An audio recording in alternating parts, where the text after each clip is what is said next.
ಪಾರ್ವತಿ ಪರಮೇಶ್ವರ ಮಾಡೋದೆಲ್ಲ ಅವಾಂತರ. ನನ್ನ ಹೆಸರು ರವಿ. ನಾನ್ ರಾಧಾ. ನಾನು ಫಸ್ಟ್ PU ಓದ್ತಾ ಇದ್ದೀನಿ, ಇವನು ಸೆಕೆಂಡ್ PU ಓದ್ತಾ ಇದ್ದೀನಿ. ಓದಕ್ ತೊಂದರೆ ಆಗಿರ್ಬೇಕು, ಫೀಸ್ ಕಟ್ಟಕ್ ಕಷ್ಟ ಇರಬೇಕು, ಏನು ವಿಷಯ ಮಾಡ್ಬಿಡಿ, ಫೀಸ್ನ ನಾನ್ ಕಟ್ತೀನಿ. ಆದ್ರೆ ಬುಕ್ಕು ಪೆನ್ಸಿಲ್ ಸಹಾಯ ಎಲ್ಲ ಬೇಡ. ನಮಗ್ ದುಡ್ಡಿನ ಸಹಾಯನೂ ಬೇಡ. ನಾನು 1 ವರ್ಷದಿಂದ ರವಿನ ಪ್ರೀತಿಸ್ತಾ ಇದ್ದೀನಿ. ನಾನು PUC, ಇವನು ಸೆಕೆಂಡ್ PUC. PUCಗೆ ಲವ್ ನಮಗ್ ಗೊತ್ತಿಲ್ದಲೇನೆ ಲವ್ ಬೆಳೆದ್ಬಿಡ್ತು. ಸರ್, ನಾವು ನಿಮ್ ಸೀರಿಯಲ್ ಎಲ್ಲ ನೋಡಿದೀವಿ. ಪ್ರೀತಿ ಪ್ರೇಮದ ಬಗ್ಗೆ ತುಂಬಾ ಚೆನ್ನಾಗಿ ಮಾತಾಡ್ತೀರಾ ಸರ್.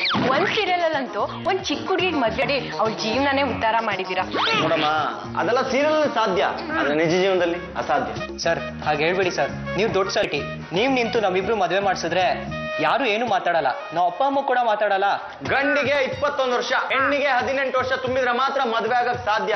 ಅದು ಅಲ್ಲದೆ ಅಪ್ಪ ಅಮ್ಮನ ಒಪ್ಪಿಗೆ ಇಲ್ದಲ್ಲಿ ಓಡೋಗಿ ಮದ್ವೆ ಆಗೋದಾದ್ರೆ ಹೆಣ್ಣಿಗೂ 21 ವರ್ಷ ಆಗಿರ್ಲೇಬೇಕು. ರವಿ, ಇವ್ರು ಯಾರು ನಮಗ್ ಸಹಾಯ ಮಾಡಲ್ಲ. ನಡಿ, ನಾವಿಬ್ರು ಕೈ ಹಿಡ್ಕೊಂಡು ಬೆಟ್ಟದ ಮೇಲಿಂದ ಜಿಗ್ದು ಆತ್ಮಹತ್ಯೆ ಮಾಡ್ಕೊಳ್ಳೋಣ. ಆತ್ಮಹತ್ಯೆ ಮಾಡ್ಕೊಳ್ಳೋದಕ್ಕಿಂತ ಮುಂಚೆ ಡೆತ್ ನೋಟ್ ಬರ್ದಿಡ್ಬೇಕಾಗತ್ತೆ. ನಿಮ್ಮ ಸಮಸ್ಯೆನ ನನ್ನ ಹತ್ರ ಹೇಳ್ಕೊಳ್ಳಿ.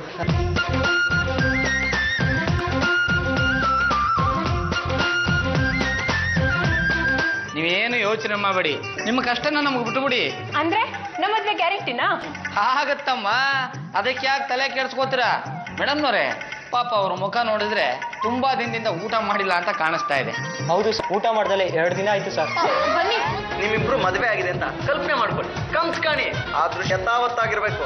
ಆಗ ನಿಮ್ಮಿಬ್ರು ಮಧ್ಯೆ ಏನೇನು ಲೋಪದೋಷಗಳಿದಾವೆ ಅಂತ ನಿಮಗೆ ಅರ್ಥ ಆಗುತ್ತೆ. ಅದನ್ನ ನಾಳೆ ಬಂದು ನಮಗೆ ಹೇಳ್ಬೇಕು. ನಾವು ಕನಸು ಕಾಣೋಣೇನ್ರಿ? ಏನ್ ಕನ್ಸ್ಕೊಂಡೆ? ನೀನ್ ಹಾಗ ಮಾತಾಡೋದು? ನಾನೇನ್ ಮಾಡ್ದೆ? ಮತ್ತೆ ಮಗು ಎತ್ಕೊಂಡ್ರೆ ಅಷ್ಟೆಲ್ಲ ಮಾತಾಡ್ಬಿಟ್ಟೆ. ಪುನಃ ಎಲ್ಲಿದೆ? ನನ್ ಕನ್ಸಲ್ಲಿ ನೀನ್ ಒಳ್ಳೆ ಅಪ್ಪ ಆಗಿರ್ಲಿಲ್ಲ. ನನ್ ಕನ್ಸ್ನಲ್ಲೂ ನೀನ್ ಒಳ್ಳೆ ಅಮ್ಮ ಆಗಿರ್ಲಿಲ್ಲ. ಅಲ್ಲ, ನಮ್ಮಿಬ್ರಿಗೆ ಈಗ್ಲೇ ಇಷ್ಟೊಂದು ಡಿಫ್ರೆನ್ಸ್ ಇದೆ. ಮದ್ವೆ ಆದ್ಮೇಲೆ ನಾವಿಬ್ರು ಹೊಂದ್ಕೊಂಡ್ ಬಾಳ್ತೀವ. ಪರಸ್ಪರ ಒಬ್ಬರನ್ನ ಒಬ್ರು ಚೆನ್ನಾಗಿ ಅರ್ಥ ಮಾಡ್ಕೊಂಡಿದ್ದೀರಾ ಅಂತ ಆಯ್ತು. ಮದ್ವೆ ಆದ್ಮೇಲೆ ಆಗೋಂತ ಸಮಸ್ಯೆಗಳನ್ನ ಈಗ್ಲೇ ಕಂಡುಕೊಂಡಿದ್ದೀರಾ. ಮಕ್ಕಳನ್ನ ನಿಭಾಯಿಸೋದು ಎಷ್ಟು ಕಷ್ಟ ಅಂತ ಗೊತ್ತಾಯ್ತಾ? ಮತ್ತೆ ಮಗು ನೋಡ್ಕೊಳ್ಳಿ ಅಂದ್ರೆ ಇವ್ರ ಮಗು ನೋಡ್ಕೊಳ್ಳಲ್ಲ. ನೋಡಪ್ಪ, ಈಗಿನ ಕಾಲದಲ್ಲಿ ಮಕ್ಳಾಗೋದು ಕಷ್ಟ.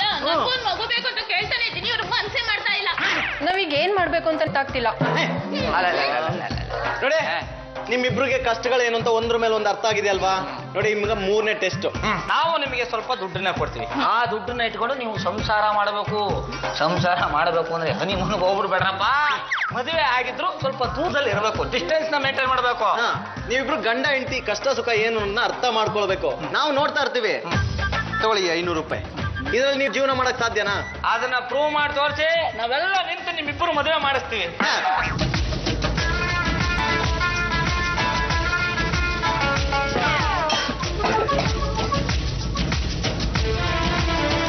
ಏನೇ ಇದು? ಉಪ್ಪು ಖಾರ ಈಗ ಹಾಕಿದ್ಯಾ?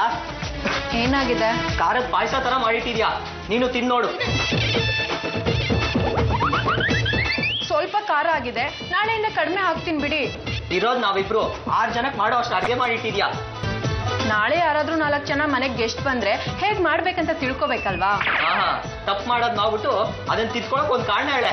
ಇದನ್ನ ತಗೊಂಡೋಗಿ ಈಚೆ ಸಾಕು. ಎಲ್ಲೂ ಕೆಲಸ ಸಿಗ್ಲಿಲ್ಲ. 75 ರೂಪಾಯಿ ದಿನಗೂಲಿಗೆ ಒಪ್ಕೊಂಡ್ ಬಂದೀನಿ. ಅದನ್ನು ತಿಂಗ್ಳಿಗೆ ಒಂದ್ಸಲ ತರಂತೆ. ಏನಾದ್ರೂ ಕೆಲಸ ಇಷ್ಟ ಆದ್ರೆ ತಿಂಗ್ಳಿಗೆ 4,000 ರೂಪಾಯಿ ಕೊಡ್ತಾರಂತೆ. ಹೋಗ್ ಬರೋ ಬಸ್ ಚಾರ್ಜೆ 100 ರೂಪಾಯಿ ಆಗುತ್ತೆ. ಅಂದ್ರೆ ತಿಂಗಳಿಗೆ 3,000 ರೂಪಾಯಿ. ರಾಧಾ, 1 ವಾರದಿಂದ ಸಂಸಾರ ಮಾಡ್ದಲ್ಲ, ಏನ್ ಅನ್ಸ್ತು? ನೀನ್ ಕನ್ಸ್ಕೊಂಡಿದ್ದಲ್ಲ ನಿಜ ಆಯ್ತಾ? ನಮ್ಮಪ್ಪ ದೊಡ್ಡ ಶ್ರೀಮಂತ. ನನ್ನ ಗಂಡನ 1,000 ರೂಪಾಯಿ ದುಡ್ಡು ದುಡ್ಕೊಂಡ್ ಬರ್ತಾರೆ.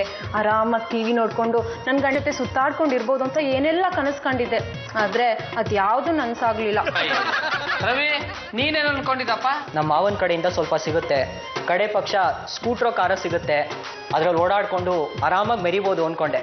ಆಮೇಲೆ ಒಂದು MNC ಕಂಪ್ನಿನಲ್ಲಿ ಒಳ್ಳೆ ಕೆಲಸ ಸಿಗುತ್ತೆ ಅನ್ಕೊಂಡೆ. ಆದ್ರೆ ಅದು ಯಾವುದೂ ನೆರವೇರಿಲ್ಲ. ಅದೆಲ್ಲ ನೆರವೇರೋದು ಯಾವಾಗ ಅನ್ಕೊಂಡಿದ್ದೀರಾ? ಕಷ್ಟಪಟ್ಟು ಓದ್ತೀನಿ, ಗ್ರಾಜುಯೇಷನ್ ಮುಗಿ. ಆಗ ಖಂಡಿತ ನಂಗೆ 20,000 ರಿಂದ 30,000 ರೂಪಾಯಿ ಸಂಬಳ ಸಿಗುತ್ತೆ. 3 ವರ್ಷ ಪ್ರೀತಿಸ್ತಾ ಹಾಗೆ ಇದ್ದು ಬಿಡಿ. ನಿಮ್ ಎಜುಕೇಶನ್ ಮುಗಿದು ನಿಮ್ಗೆ ಒಳ್ಳೆ ಕೆಲಸ ಸಿಕ್ಕಿದ್ರೆ ಅವರೇ ಮುಂದೆ ನಿಂತು ಮದುವೆ ಮಾಡ್ತಾರೆ. ನೀವು ನಮ್ ಕಣ್ ತೆರ್ಸಿದ್ರಿ, ನಮ್ ಪ್ರಾಣ ಉಳಿಸಿದ್ರಿ. ಸಾಯಿಸೋಕ್ಕಿಂತ ಸಂತೋಷ ಕೂಡ ಬದುಕನ್ನ ನಡೆಸಿ ತೋರಿಸ್ತೀವಿ. I like your attitude. ಹೋಗಿ, ಆಲ್ ದ ಬೆಸ್ಟ್. ನಿನಗೇನತ್ತಮ್ಮ? ನಾನ್ ದುಡುಕ್ಬಿಟ್ಟೆ ರೀ. ಇನ್ನು ಸ್ವಲ್ಪ ವರ್ಷ ಕಾದಿದ್ರೆ ಕಾದಿದ್ರೆ ನಿಮ್ಗಿಂತ ಊಟ ಸಿಕ್ಕಿರೋನು.